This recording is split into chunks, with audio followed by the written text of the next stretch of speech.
안녕하십니까, 이용태입니다. 이번 시간에는 디태치와 헬릭스 그리고 이전 강좌에서 살펴봤던 로프트를 사용을 해서 와인 오프너를 만들어 보도록 하겠습니다. 이번 학습에서 배울 와인 오프너 또한 로프트를 통해 만들 수 있는데요. 특히 콜크에 꽂는 나선형의 스크루는 스위프로도 가능하지만 끝부분에 뾰족한 부분은 스위프를 이용하는 것보다 효율적입니다. 그렇다면 이제부터 와인 오프너를 만들어 보도록 하겠습니다. 자, 먼저 와인 오프너의 손잡이 부분을 만들기 위해서 이번에는 레프트 뷰를 활용을 해봅니다. 레프트 뷰를 Alt W 키를 눌러서 확대를 해주고요. 쉐이프의 스플라인, 서클을 통해서 손잡이 부분을 먼저 표현을 해보도록 하겠습니다.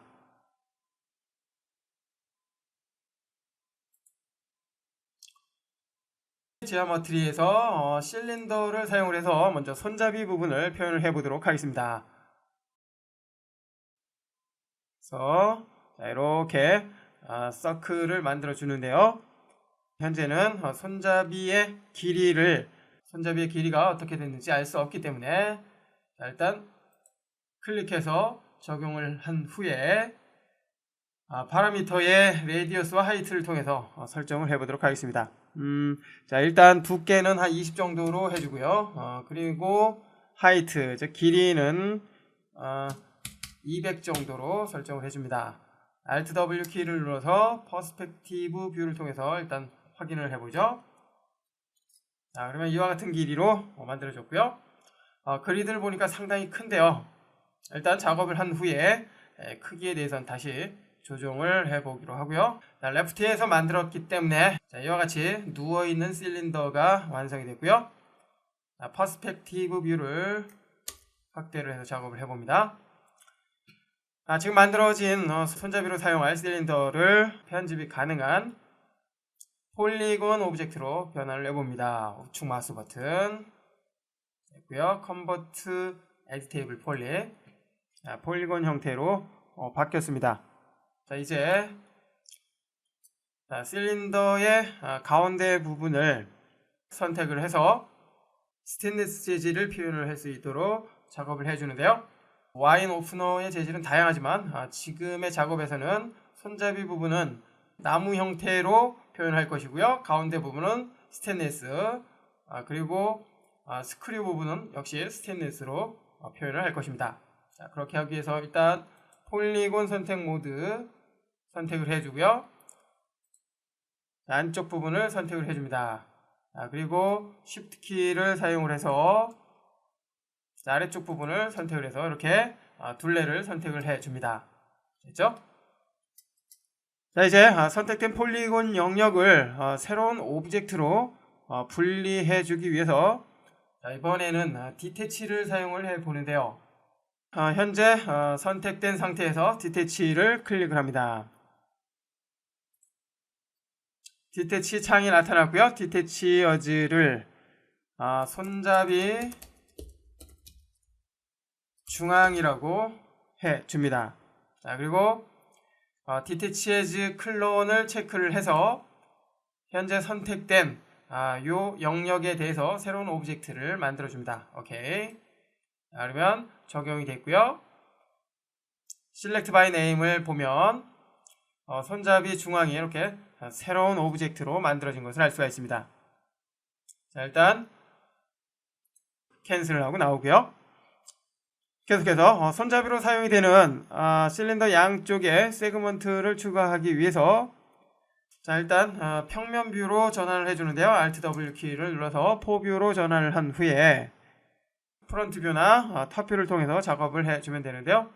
이번에는 프론트 뷰에서 작업을 해봅니다. 프론트 뷰에서 마우스 커서 갖다 놓고 Alt W 그리고 이렇게 이동을 해줍니다. 자, 이 상태에서 엣지 툴을 선택을 합니다. 자, 그리고 이 부분을 이렇게 여기는 아니죠. 자, 이 부분을 이렇게 선택을 해줍니다. 자, 끝부분이 선택이 됐기 때문에 다시 해제를 해주고 자, 요 면 부분만 이렇게 선택을 해줍니다. 됐고요. 자, 커넥트를 통해서 세그먼트를 추가를 해줘야 되는데요. 세부 설정을 하기 위해서 세팅을 선택을 해줍니다. 됐나요? 자, 이 상태에서 세그먼트는 하나로 해주고요. 그리고 핀치는 기본값인 0 그대로 사용을 합니다. 그리고 슬라이드를 통해서 설정을 해줘야 되는데요. 자, 슬라이드를 이동을 해서 끝부분으로 설정을 해줍니다. 한 94 정도 해보죠. 94. 자, 그러면 끝부분으로 이렇게 이동이 된 것을 알 수가 있습니다. 자, 이 상태에서 이제 적용을 해줘야 되겠죠. 어플라이. 적용이 됐습니다. 자, 같은 방법으로 우측의 모서리 부분도 세그먼트를 추가를 해줍니다. 선택을 해주고요. 커넥트, 세팅을 선택을 합니다. 자, 이번엔 반대로 가야 되겠죠. 반대로 설정을 해주는데요. 자, 여기에서는 마이너스 94가 되겠네요. 자, 어플라이, 적용. 자, 양쪽에 이렇게 새로운 세그먼트가 만들어졌습니다. 이렇게 세그먼트를 만드는 이유는 그 부분을 다듬어 주기 위해서죠. 자, 이제 다시 퍼스펙티브 뷰로 전환을 합니다. Alt W 됐죠? 퍼스펙티브 뷰 확대를 해주고요. 계속해서 손잡이 양쪽에 면에도 새로운 세그먼트를 추가하기 위해서 자, 일단 보이는 면을 선택을 해주는데요. 폴리곤 선택 모드를 통해서 선택을 해주고 그 다음에 자, 반대쪽도 역시 선택을 해줍니다. 컨트롤 키 누르고 클릭. 자, 그러면 양쪽이 이렇게 선택이 됐습니다. 자, 이 상태에서 S 폴리곤의 인서트를 통해서 설정을 해주는데요. 인서트 세부 설정을 위해서 세팅 됐고요. 인서트 설정 창이 나타났습니다. 자, 어마운트 값을 설정을 해줘야 되는데요. 조금만 해봅니다. 자, 기본 값인 1로 그냥 사용을 해도 되겠네요. 어플라이 버튼을 통해서 적용을 해주고요.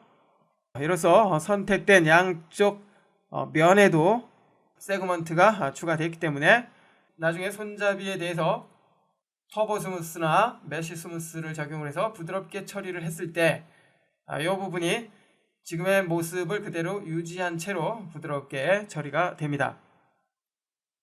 자, 이번엔 앞서 만들어놨던 이 가운데 부분에 대한 작업을 해주기 위해서 Select by Name 손잡이를 선택을 해줍니다. 오케이. 자, 손잡이 부분이 이렇게 선택이 됐고요. 이제 이 손잡이 부분을 폴리곤 선택 모드를 통해서 이렇게 선택을 해줍니다. 자, 만약 선택이 되지 않았다면 컨트롤 A 키를 눌러서 모두 선택을 해주면 되겠고요. 선택된 폴리곤은 스테인리스로 표현을 할 것이기 때문에 약간의 두께감이 필요합니다. 자, 두께를 설정해주기 위해서 익스트루드를 사용을 해보죠. 자, 익스트루드에 세팅을 사용을 해서 세부 설정을 해봅니다. 자, 현재는 한쪽으로 이렇게 쏠려 있는데요. 그룹을 로컬 노멀로 설정을 해주고요. 자, 그리고 두께를 조금 얇게 해줍니다. 자, 이 정도로 해주면 좋을 것 같습니다. 이 정도로 해줬고요. 적용을 해주기 위해서 어플라이 적용이 됐고요. 계속해서 자, 이제 지금 돌출되어 있는 양쪽의 모서리 부분도 자연스럽게 처리를 해주기 위해서 세그먼트가 필요합니다. 자, 이번에는 엣지 툴을 선택을 한 후에 이 두 개의 엣지를 선택을 컨트롤 키를 눌러서 해주고요. 루프 버튼을 클릭해서 그 둘레를 모두 이렇게 선택을 해줍니다. 됐나요? 이제 이 선택된 이 엣지를 기준으로 해서 새로운 엣지 즉 세그먼트를 추가해 보도록 하겠습니다. 자, 그렇게 하기 위해서 챔퍼를 사용을 하면 되겠죠. 챔퍼 세팅을 클릭해서 설정창을 열어주고요. 엣지 챔퍼 어마운트의 값은 0.5로 해서 좀 간격을 줄여주고요. 자, 그리고 커넥트 엣지 세그먼트는 2개로 해줍니다. 그러면 2개로 늘어난 것을 알 수가 있습니다. 이제 설정이 끝났다면 OK 버튼을 클릭해서 적용을 해줍니다. 자, 어플라이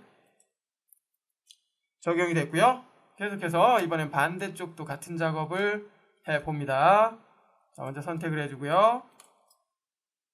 루프를 통해서 둘레를 선택을 해줍니다. 역시 챔퍼를 사용을 해서 설정을 해주는데요.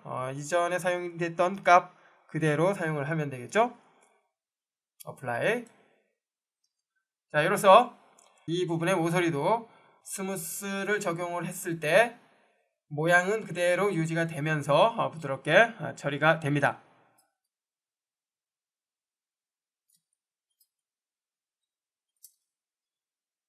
이제 이 가운데 둘레에 있는 모든 엣지를 선택을 해봅니다. 자, 이렇게 선택을 해주고요. 자, 뒤쪽 부분도 선택이 됐죠. 선택을 해준 후에 커넥트를 사용을 해봅니다. 자, 커넥트를 사용을 해서 새로운 세그먼트를 추가를 해줍니다. 지금 만드는 세그먼트는 모양을 부드럽게 하는 이유도 있지만, 자, 앞으로 만들어질 스크류 부분과 연결이 될 그 부분을 표현을 하기 위해서도 사용이 됩니다. 세그먼트를 2개 정도로 해주고요. 자, 그 다음에 핀치를 사용을 해서 양쪽으로 이렇게 밀어 놓습니다. 모서리 부분의 모양이 변형되지 않게 하기 위해서죠. 자, 일단은 96 정도로 하면 될 것 같고요.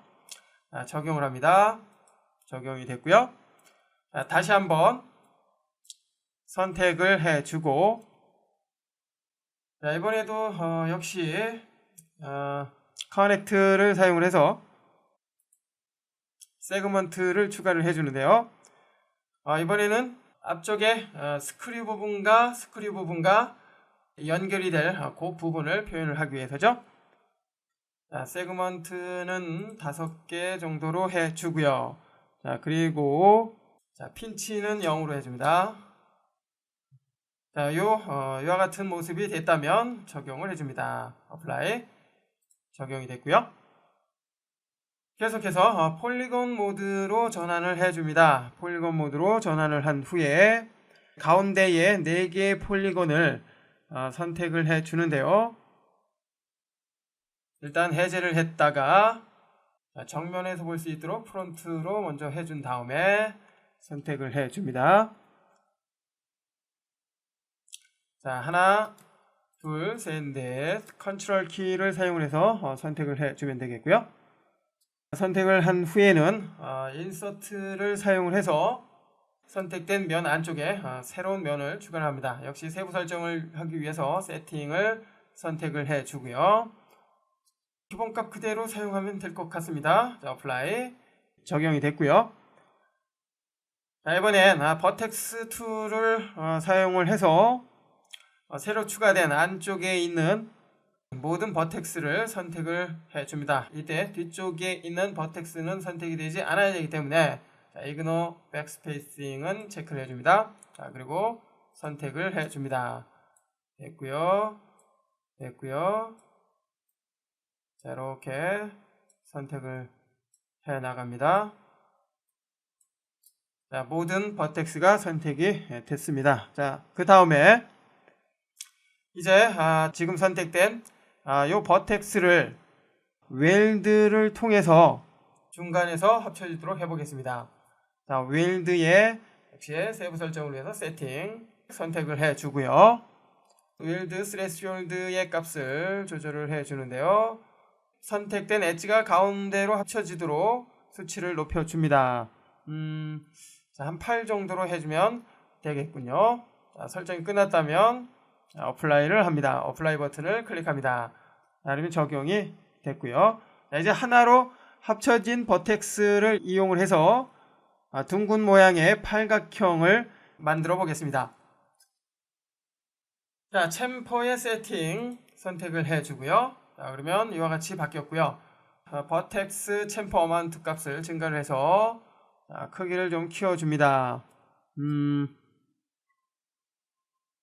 자, 크기는 한 요 정도면 되겠네요. 자, 5 정도로 설정을 해봅니다.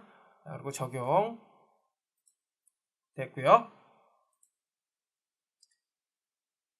계속해서 이번에는 엣지 선택 모드로 다시 전환을 해 주고요.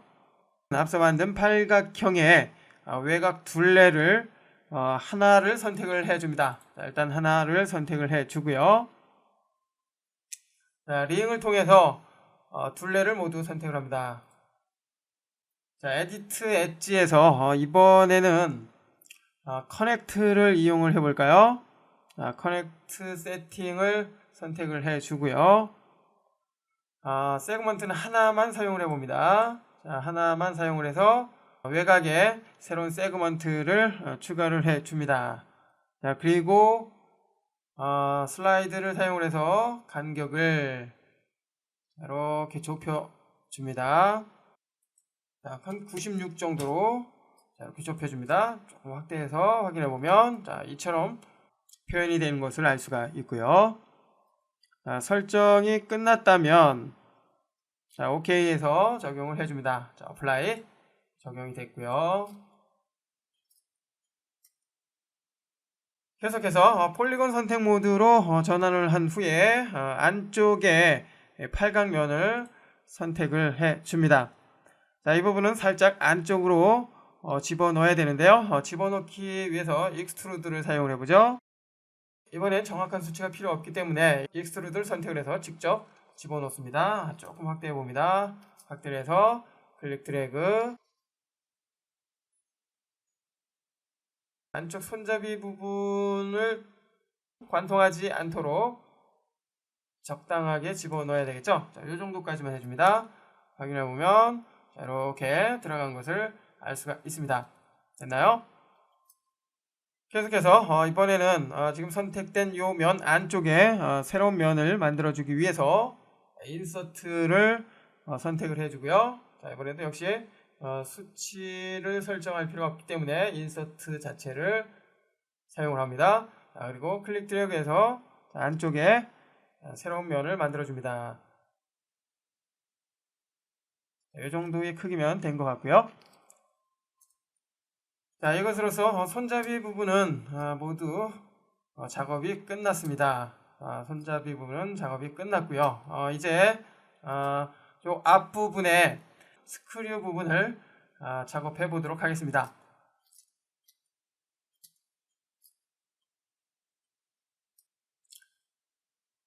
자, 크리에이트 탭으로 이동을 한 후에 쉐이프 스플라인을 사용을 해 봅니다. 스플라인에 나선형 모양의 스플라인을 만들어주기 위해서는 헬릭스를 사용을 하면 됩니다. 자, 헬릭스 선택이 됐고요. 일단 하나 만들어 보죠. 클릭 드래그 해서 일단 기본 모양 만들어 주고요. 세부 모양은 파라미터를 통해서 설정을 해 봅니다. 자, 레디어스 1번은 일단 8 정도로 해주고요. 그 다음에 레디어스 2번 역시 8 됐고요. 그 다음에 하이트죠. 하이트는 길이에 해당이 되는데요. 자, 길이는 한 120 정도로 해줍니다.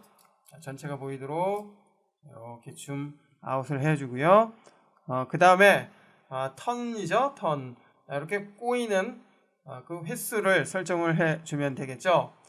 쭉 한 4.5 정도로 사용을 해서 이렇게 꼬이도록 해줍니다. 됐죠? 계속해서 자, 이번에는 레프트 뷰로 전환을 해봅니다. 레프트 뷰로 전환을 해서 왼쪽 평면에서 작업을 해보도록 하겠습니다. 방금 만든 이 헬릭스를 선택을 해서 회전을 해서 이렇게 눕혀줍니다. 정확하게 90도로 눕혀줘야 되겠죠. 자, 마이너스 90으로 눕혀서 손잡이 부분과 맞닿을 수 있도록 해줍니다. 자, 무브 툴을 사용을 해서 이렇게 이동을 해주면 되겠죠. 살짝 거리를 두고요. 이렇게 띄워주는 이유는 자, 여기부터 여기까지 직선으로 연결을 하기 위해서입니다. 자, 이제 지금의 요 나선형 모양의 헬릭스를 편집이 가능한 오브젝트로 변환을 해 주는데요. 자, 이번에는 에디테이블 스플라인을 선택을 해 줍니다. 그러면 편집이 가능한 스플라인 형태로 바뀐 것을 알 수가 있고요. 자, 확대를 해 주고요. 버텍스 선택 모드를 선택을 한 후에 확인해 보면, 자, 지금의 나선형 모양이 이렇게 많은 버텍스로 이루어진 것을 알 수가 있습니다. 자, 여기서 손잡이 부분과 연결이 될 마지막 포인트, 즉 버텍스를 선택을 해 주고요. 자, 앞으로 쭉 빼줍니다. 자, 이렇게 쭉 빼서 손잡이 부분과 연결이 되도록 해 줍니다. 그 다음에 그 두 번째의 버텍스죠. 선택을 해 준 후에, 자, 요거는 곡선으로 모양을 만들어 주기 위해서 우측 마우스 버튼 베지어 코너로 선택을 해 줍니다. 자, 그 다음에 모양을 좀 다듬어 줍니다. 자, 이 핸들이죠. 자, 살짝 아래로 내려서 이렇게 수평으로 만들어 주고요. 그 다음에 자, 요 핸들인가요? 조금 확대해 봅니다. 자, 요 핸들 사용을 해서 모양을 자연스럽게 해줍니다. 자, 여기도 베지어 코너로 해주고요. 모양을 이렇게 만들어 줍니다. 됐나요? 자, 이제 이렇게 쭉 빼놓은 스플라인을 선택을 해줍니다. 세그먼트 선택 모드를 사용을 해서 이렇게 선택을 해주고요. 선택된 이 선에 새로운 세그먼트를 추가를 해보도록 하겠습니다. 역시 세그먼트를 많이 사용한다는 것은 모양을 유지를 하기 위해서죠. 자, 아래쪽으로 이동을 해서 디바이드를 사용을 해주는데요. 디바이드는 선택된 선에 마디를 만들어 줄 때 사용이 됩니다. 마디, 즉 세그먼트를 한 8개 정도로 해주고요. 디바이드 버튼을 클릭해서 새로운 마디, 즉 세그먼트를 이렇게 추가를 해줍니다. 자, 이제 기본 작업이 끝났고요. 만들어진 이 스플라인을 두께감이 있는, 즉 입체적인 스크류로 만들어 보도록 하겠습니다. 자, 퍼스펙티브 뷰로 전환을 해 주고요.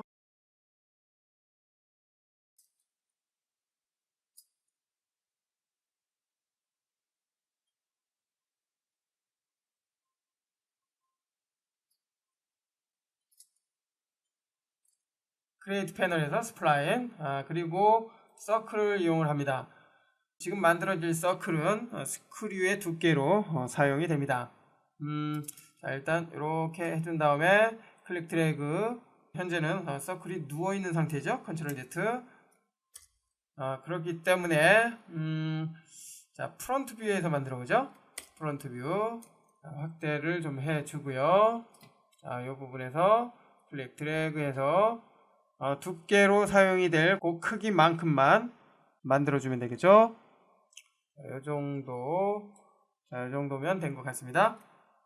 다시 퍼스펙티브 뷰로 전환을 해줍니다. 어디쯤에 만들어졌나요? 주고요. 앞으로 보일 수 있도록 살짝 빼줍니다. 됐습니다. 자, 일단 이 상태에서 작업을 계속 진행을 해봅니다. 됐고요. 이제 헬릭스를 통해서 만들어 놓은 이 나선형, 즉 스크류를 지금 만든 이 서클을 통해서 두께를 표현을 해 봅니다. 자, 그렇게 해주기 위해서 스크류를 선택을 해 주고요. 지오메트리에 컴파운드 오브젝트, 그리고 로프트를 선택을 합니다. 자, 그리고 get shape를 통해서 적용을 해 주는데요. 앞서 만든 이 서클을 선택을 해서 이렇게 두께를 표현을 해 주면 되겠죠. 선으로 이루어졌던 스크류가 두께감이 있는, 즉 입체감이 있는 스크류로 만들어졌습니다. 현재는 세그먼트의 개수가 너무 많기 때문에 줄여줄 필요가 있습니다. 자, 스킨 파라미터를 열어주고요. 쉐이프 스텝을 좀 줄여줍니다. 자, 1 정도로 줄이고요. 자, 아래쪽에 있는 패스 스텝 또한 이렇게 줄여서 세그먼트의 개수를 줄여줍니다. 자, 어차피 나중에 스무스에 관한 모디파이어를 적용을 할 것이기 때문이죠. 자, 여기서 참고로 3D 작업을 하다 보면 폴리곤의 개수에 따라서 로우 폴리 혹은 하이 폴리라고 칭하는데요. 주로 게임용은 데이터가 가벼워야 하기 때문에 폴리곤을 덜 사용한 로우 폴리로 만들어 줍니다. 그리고 품질을 중요시하는 영화나 광고 등에서는 폴리곤의 개수와 상관없이 섬세한 표현을 하기 위해서 많은 양의 폴리곤을 사용을 합니다. 이것을 하이폴리라고 하죠. 이렇듯 3D 오브젝트는 작업 상황에 따라서 사용이 되는 폴리곤의 개수를 적절하게 이용을 하는 것이 좋습니다. 자, 이제 스크류의 이 끝부분을 뾰족하게 처리를 해줘야 되겠죠. 뾰족하게 처리를 해주기 위해서 모디파이 패널로 이동을 해주고요. 자, 여기서 디포메이션의 스케일을 선택을 해줍니다. 자, 그러면 스케일 디포메이션 설정 창이 나타났고요. 지금의 빨간색 선의 모양을 설정을 해서 스크류 끝부분을 뾰족하게 처리를 해보도록 하겠습니다. 이 부분이 시작점에 해당이 되기 때문에 시작이 되는 이 부분에 포인트를 하나 추가를 합니다. 자, 인서트 코너 포인트를 선택을 해주고 클릭해서 포인트를 만들어주고요. 자, 무브 툴을 사용을 해서 첫 번째 포인트를 아래로 이렇게 내려봅니다. 내리니까 이렇게 끝부분에 뾰족해지는 것을 알 수가 있습니다. 0에다가 해줘야 되겠죠? 자, 0으로 설정을 해주고요. 자, 이렇듯 스케일 디포메이션을 사용한다면 만들어진 오브젝트의 모양을 그래프를 통해서 설정할 수 있다는 거 알 수가 있습니다.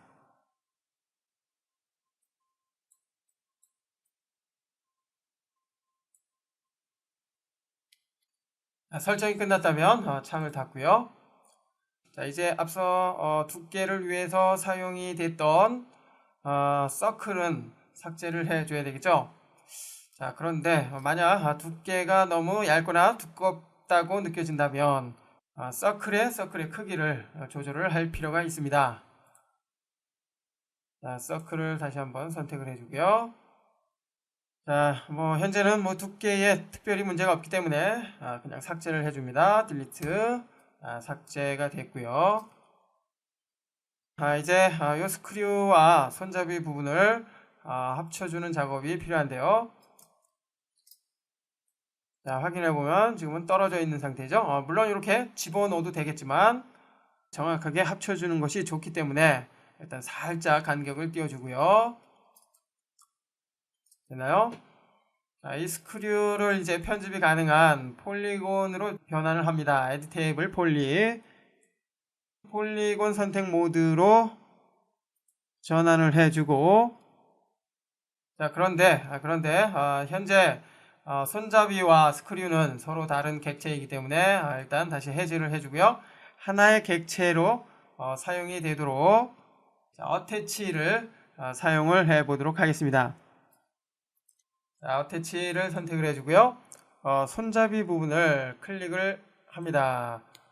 자, 그러면 색깔이 같아졌죠? 즉 두 개의 오브젝트는 이제 하나의 오브젝트로 합쳐졌다는 것입니다. 자, 이처럼 어태치를 사용한다면 서로 다른 객체를 하나의 오브젝트로 합쳐줄 수 있다는 거 알 수가 있었고요. 자, 이제 폴리곤 선택 모드로 전환을 합니다. 그 다음에 합쳐주고자 하는 그 면을 선택. 자, 이쪽도 선택을 해줘야 되겠죠? 자, 컨트롤 키를 누르고 선택. 자, 그러면 양쪽이 이렇게 선택이 됐습니다. 자, 이 상태에서 이제 브릿지를 통해서 하나로 합쳐 봅니다. 자, 브릿지를 선택. 자, 그러면 선택된 두 면이 이렇게 합쳐진 것을 알 수가 있습니다. 합쳐진 모습을 보니까 어떻습니까?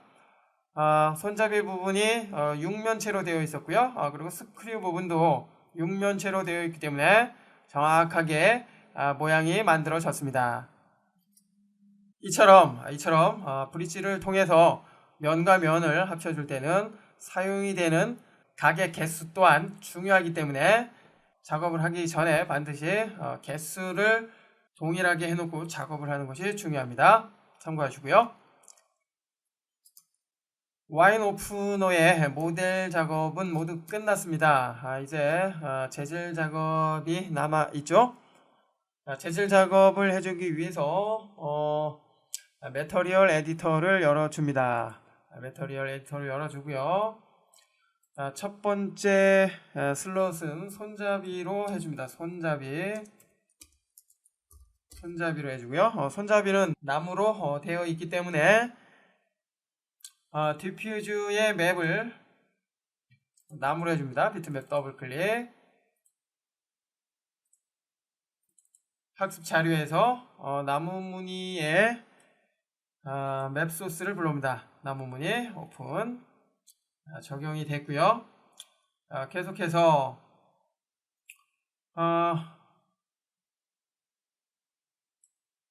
위쪽 레벨로 이동을 해줍니다. 그 다음에 나무에 코팅이 됐기 때문에 살짝 스페큘러 레벨 해주고요. 그 다음에 글러스니스 범위를 살짝 줄여줍니다. 계속해서 맵으로 이동을 해서 반사 재질, 리플렉션 여기에서는 한 35 정도로만 해주고요. 자, 맵의 넌 버튼을 클릭을 해서 매터리얼 맵 방식을 레이트레이스로 해줍니다. 더블 클릭 적용. 자, 환경 맵을 적용을 해줘야 되는데요. 자, 이번에도 역시 씬 전체의 환경 맵을 사용을 하기 위해서 그 백그라운드는 environment 세팅 그대로 유지를 합니다. 자, 상위 레벨로 다시 이동을 해주고요. 이제 적용을 해줘야 되겠죠. 손잡이 부분이기 때문에 손잡이를 선택을 해주고요. 손잡이가 이건가요? 자, 여기서 참고로 스크류를 위해서 사용이 됐던 헬릭스는 필요 없기 때문에 삭제를 해줍니다. 딜리트 됐고요. 자, 실린더를 선택을 합니다. 오케이 됐죠? 자, 그리고 폴리곤 선택 모드는 필요 없기 때문에 일단 해제를 해줍니다. 자, 이제 적용을 하기 위해서 Align Material to Selection을 선택을 해줍니다. 자, 그럼 적용이 됐겠죠? 렌더 뷰를 통해서 확인해 보면 이렇게 적용이 된 것을 알 수가 있습니다. 됐고요. 계속해서 이번에는 손잡이 가운데 부분과 스크류 부분의 재질을 설정을 해보도록 하겠습니다. 스테인리스 재질이기 때문에 그 느낌을 살려줘야 되겠죠.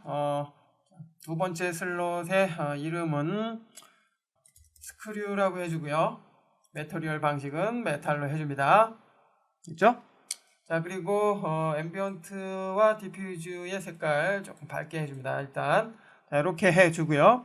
계속해서 자, 맵을 설정하기 위해서 맵을 열어주고요. 리플렉션 반사 재질이죠. 자, 그 다음에 리플렉션 값은 한 50 정도로 해줍니다. 넌 버튼을 클릭해서 역시 레이트레이스 적용을 해주고요. 환경 맵은 전체에 적용할 것이기 때문에 역시 넘어갑니다. 자, 위쪽으로 이동을 해주고요. 자, 이제 적용을 해볼까요? 자, 이번에 스크류를 선택을 해주고 적용을 해줍니다. 자, Assign Material to Selection 적용이 됐습니다. 자, 렌더 뷰를 통해서 확인해보면 자, 이와 같이 적용이 된 것을 알 수가 있습니다. 자, 현재는 환경 맵이 없기 때문에 스테인리스 느낌은 들지 않는데요. 이제 환경 맵을 적용을 해줘야 되겠죠. 자, 렌더에 environment 맵 자, 위쪽으로 이동을 해서 비트맵. 자, 이번에는 역시 제품이기 때문에 맵 소스 5번을 사용을 해봅니다. 오픈 적용이 됐고요. 다시 한번 렌더를 통해서 확인을 해보면 자, 환경 맵이 적용이 됐기 때문에 질감이 이전보다 훨씬 사실적이고 생동감 있게 바뀐 것을 알 수가 있습니다. 자, 만약 손잡이 부분에 나무의 그 무늬를 더욱 살리고자 한다면 범프 맵을 이용을 하는 것도 하나의 방법이 되겠고요.